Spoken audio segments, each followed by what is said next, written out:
Welcome to Passive Cash Flow, a channel dedicated to guiding you towards financial independence through sustainable passive income streams. Today, we will learn about procrastination together. What is it and why is it dangerous to our lives? And further, we will learn together how we can overcome procrastination. In life, there are certainly times when we will come across statements like today or now. We are not in the mood to do something. I'm not inspired to do homework. I'm not inspired to write reports for the company. In general, we know there is something we need to do, but we wait forever and still don't feel inspired to do it, especially with difficult and complicated tasks. We don't think we have a solution yet. We don't know how to solve it. The more difficult it is, the more afraid it will make us, afraid to think about it, afraid to touch it. And the more unmotivated we will be to start. And just like that, it will lead us to situations like, as long as we have time, we allow ourselves to make an appointment. For example, if that task needs to be completed by the end of the week. But now it is only the beginning of the week.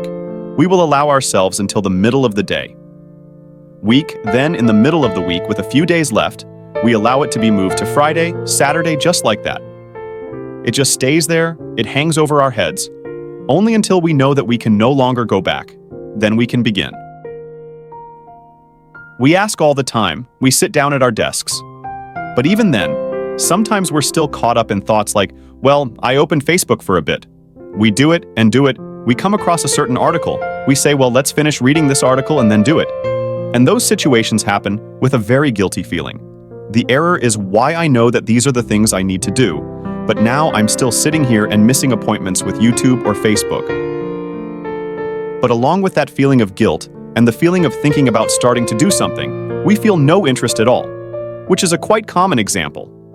Another example is not.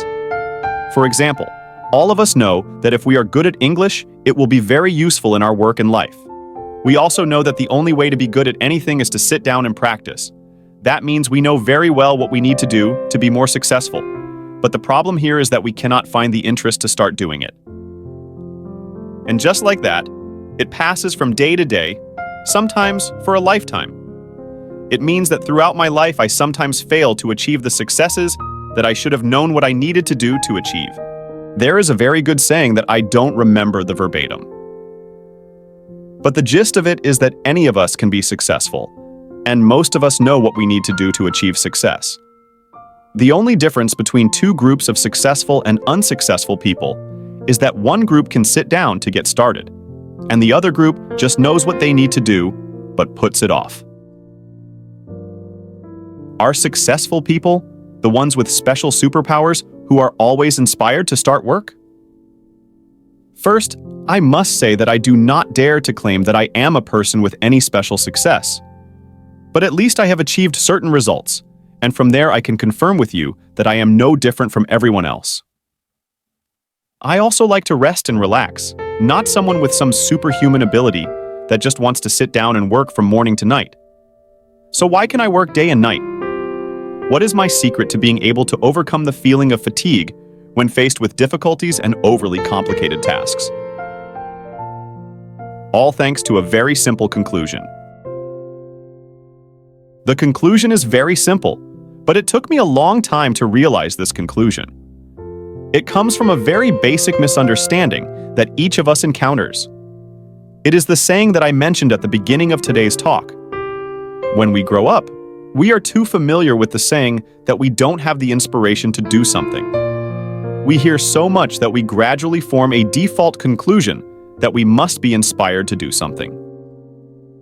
So we don't do it since we're in the mood. And this is a very harmful misunderstanding that many people do not realize.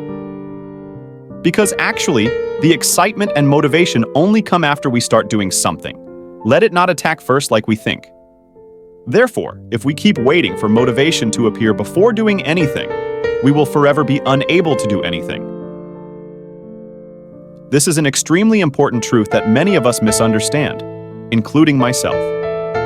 Since I was young, I thought the same, and now that I have the opportunity to look back, I only wish I had.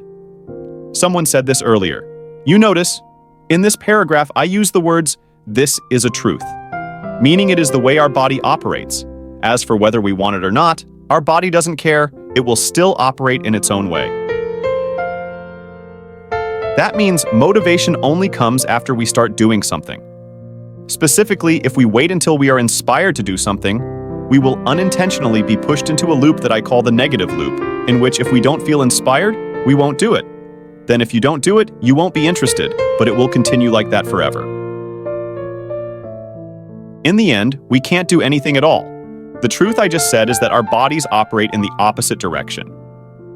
Now suppose, somehow, you force yourself to sit down and work even when you're not in the mood. Try thinking back. I'm sure all of us have experienced this feeling at least once. The important thing is that after only about 10-15 minutes of focusing on work, we will automatically start to get caught up in that work.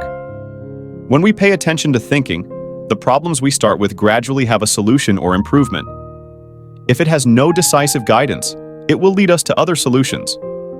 And from this thing, it leads to another thing. More and more, it will create more and more excitement for us, and gradually it will help us solve one problem after another. At some point, we will complete all the work we have to do.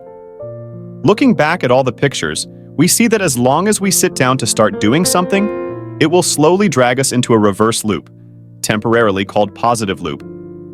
That means the more we do, the more interested we will be, and the more interested we are, the more it will attract us to continue doing, and so on. The more we do it, the more motivation and excitement it will create for us.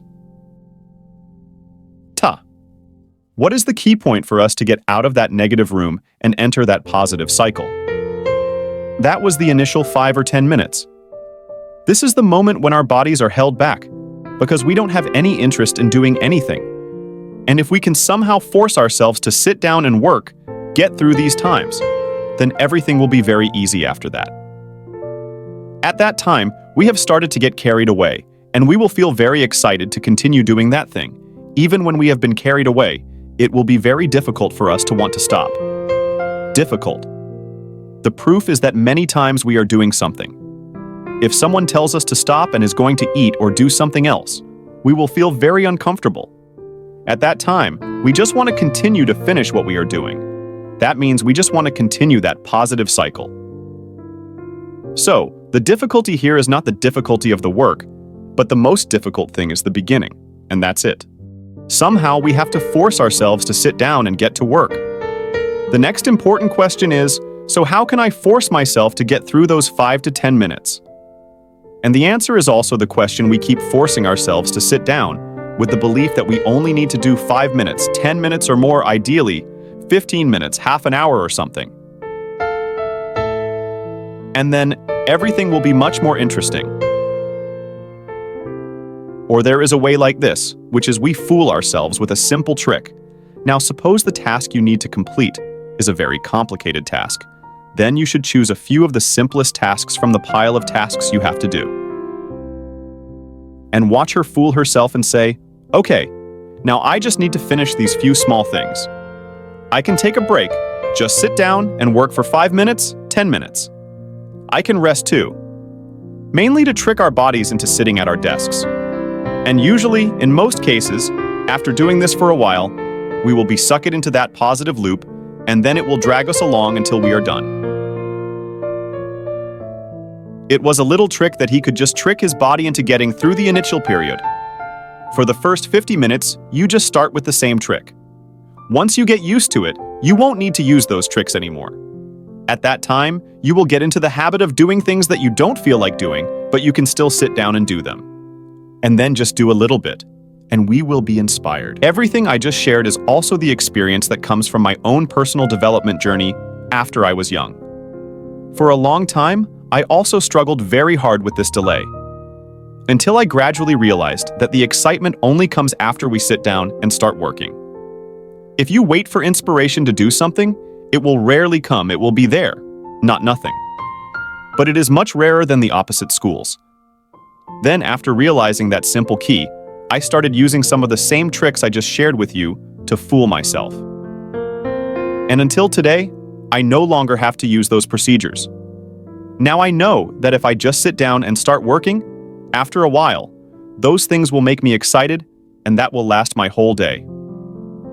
Going from one thing to another, it turns out that all day I only do things that bring me excitement. Will this method work for others? The answer is yes. Anything. Once we have taken the time to learn enough about it, no matter what it is, it will bring a certain amount of interest to us.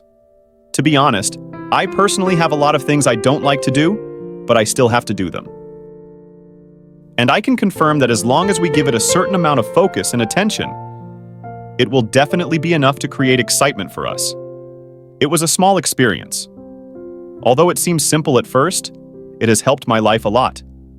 It can be said without exaggeration that it is one of the very important ingredients that has brought about the results I have today.